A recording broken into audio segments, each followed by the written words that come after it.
everyone, and welcome to another episode of Performer Talk with me, your host Simon South. Now obviously last week we had a bit of a serious conversation, but this time I thought that we'd look a bit more on the performing side of things and why I believe being very, very, very niche in your act can work for you. So let's get to it.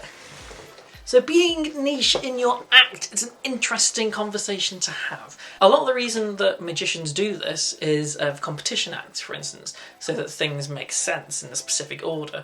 A brilliant example of this is Rudy Kobe, who basically created a 3.5 minute act that sent him around the world, completely around the world, which was his 4-leg act, which is just really good fun to watch. Another wonderful example is Sylvester the Jester, who is essentially a living cartoon. Those are two examples of people that are really specific in their act. Sylvester the Jester wasn't necessarily for a competition piece, but again, I think Sylvester's act is maybe 15 minutes.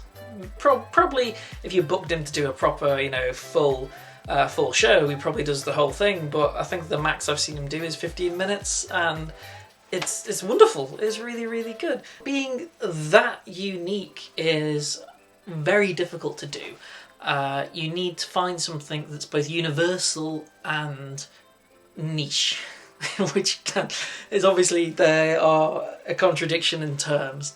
But for instance, with Sylvester the Jester, it works because cartoon. He is a living cartoon, so everyone knows what a cartoon is. Everyone knows the tropes of the Tom and Jerry with the eyes firing out of their head when they see someone they fancy, the tongue lolling, things like that. Another brilliant example is Morgan and West. Morgan and West are masters of doing this because everyone knows the sort of Victorian-esque sort of look that they're going for, and because of that, people get on board with it. People nowadays know more steampunk. They get it, and even though they aren't steampunk, they're Victorian time travellers, people can see the relevance of what it is that they're doing or what it is that they are attempting to do and perform as, and see how it works together with their act. So there's another wonderful example. Another fantastic example is Dan Sperry, who is the anti-conjurer, who is the ultimate goth magician. He is the only magician that I've ever seen that dresses the way that he does, that can still somehow do a dove act. And it's amazing, because we're so used to dove acts being, oh, this is so beautiful, oh, a dove, oh, let it fly. And Dan Sperry just goes, dove, 2 doves. And all of this stems from something that you enjoy. Something that you really, really love. And it's taking that to the next level. And it can be very difficult to do. It can be really, really hard to do. I'm not saying this is a really easy thing to do. For instance, I'm a massive Lego fan. I love Lego to bits. I think it's great. I am yet to try and find a way of how I can incorporate Lego into the act. I've done little bits and pieces here and there, but I've never done something where it has been like a full trick to do with Lego. And I'm not saying as well that this uniqueness and this nicheness has to be something that is done for every single thing. It can just be one trick, or it can just be one aspect of it. Obviously, if you want to go the whole hog, then you can. You're more than welcome to go the whole hog, but it just needs a lot more work to put into it. So instead of, for instance, maybe the bowler hat guy, which I generally am when I'm out performing, I wear a bowler hat. It might be, oh, the guy that did the trick with the candlestick.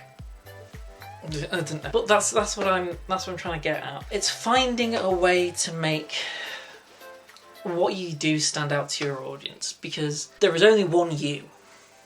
So because there is only one you may as well do stuff that only you can do.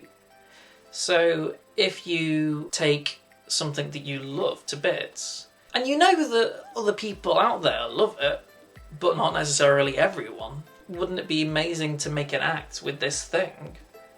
Because you know that there are people out there that will love it. rather than trying to create something that's universal, but you don't necessarily like it. It's creating it for the fact that you know that it will sell, as opposed to creating it because you love it. Something that we're always told when we are performers is that you should love what you do. And we do. We love what we do, otherwise we wouldn't do it. It's trying to find that thing of something that you love that other people love as well, that you know you can turn into something amazing. And it's tricky, it is hard. It is. I'm not saying it's the easiest thing in the world to do, but it's knowing as well that when someone is searching for you, they find you. For instance, you don't want to be that juggler. You want to be that juggler that juggles a chainsaw, an axe, and a radio at one time. It's trying to find something that makes you, you. And I cannot tell you what that is, unfortunately. I wish I could. But you need to take a look at yourself and think, what is it that I really, really love? For instance, with me, I did an act with the Hunger Games. I did a trick, and it was, in magician terms, it was a mind-reading trick where I had the 3 books and I did something with all 3 of the books. And because I loved the Hunger Games, I loved doing that trick. And people could see that I loved doing that trick. I went all out, and giving it that little theme as well really worked for me. It's trying to find that little thing that makes you go, oh yeah, this is pretty good, this.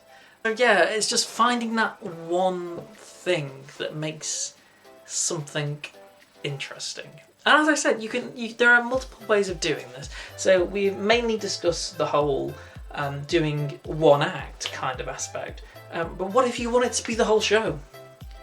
What if you want an entire show based around this thing? A brilliant example of this is Tom Crosby. Incredible example of this. Because Tom decided that he wasn't going to be a magician anymore, he was going to be a professional nerd. So Tom Crosby specialises in things that maybe a polymath might enjoy. So he does a wonderful thing with Rubik's Cubes. He knows, just by you saying which year you were born in, he knows which day of the week you were born on. And things like that. He has honed it so well so that no one would come out of that show going, yeah, he's a magician. No, everyone coming out of that show will go, he's a professional nerd. So he is a wonderful example of someone that has taken all the elements of things that they have loved and put them together into one act. And I mean, it just so happens that Tom is actually a genius. I think he's been recognised by Mensa as being a genius. He was a magician, not that long ago, 4 or 5 years ago. He was a magician, just a normal magician that did close-up and did the occasional stage show, like where we all start. And then he had the idea to do this professional nerd stuff. And then all of a sudden, because he's niched himself into being this professional nerd, it's exploded for him. And he's doing cruise ships, he's done the big expensive rooms in Edinburgh, and yeah, it's amazing. And he definitely deserves it. He's one of those people that he really does deserve every single thing that he's got, and he's a wonderful person. So yeah, there's a wonderful example for you of someone that can make their entire act fit into this theme.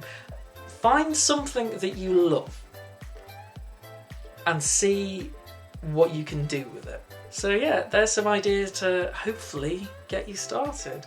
So thank you so much for watching. As always, if you did like the video, please give it a little thumbs up. And please comment below your thoughts. I love to hear them. I really do. It makes me so happy that people do comment on these. So yeah, and thank you so much. If you haven't already, hit that subscribe button. And no matter where you are in the world, have a wonderful day, morning or afternoon. And I will see you on the next video. Catch you later, guys.